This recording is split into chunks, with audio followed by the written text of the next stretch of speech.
Ngamba po ngayon ang Samahan ng Industriya ng Agrikultura o SINAG sa posibleng pagkakaantala ng pagtatanim ng mga magsasaka sa Pangasinan, bunsod ng tumitinding epekto ng El Nino at patuloy na pagtaas ng presyo ng petrolyo.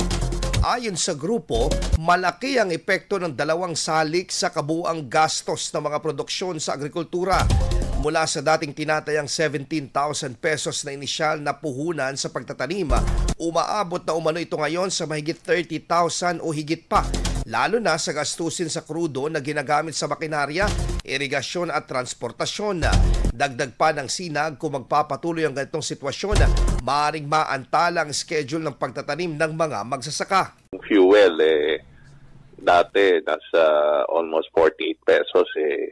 Ang gastusin sa isang buwan sa 12 liters is around, kung magtanim ng May, around, mga 17,000. Pero ngayon, yung fuel, almost 80 plus, Ang, kung magtatanim sila ngayon, yung 30 days up to June, ang gastusin around 30,000. Kaya, Grabe. Kaya alangan sila magtanim, so hintayin yung pag-ulan, yun ang nakikita natin yung June. So delayed tayo ng isang buwan na dahil yung mga ibang pwede na magtanim sana nag-umpisa na.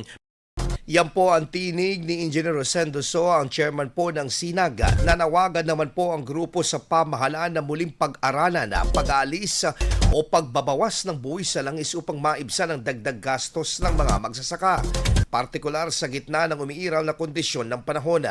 Kasabay nito, iginit din ng SINAG na dapat direktang mapakinabangan ng sektor ng agrikultura ang mga nalilikom na excise tax o taripa sa pamamagitan ng agarang suporta at subsidiya para sa mga magsasaka. Dapat kasi dapat kung hindi nila ginalaw yung VAT and itong excise tax, mabilis yung pagbigay nila sa ayuda sa ating mga magsasaka. Ibig sabihin, na-release sana kagad yung pondo na ibibigay sa magsasaka. Ang problema, hindi rin nila na-release yun, so parang na-collect na nila yung buwis and na-collect na nila yung tariff, pero hindi napupunta sa atin mga magsasaka. So wait and see din ng mga magsasaka para tingnan kung paano gagawin nila.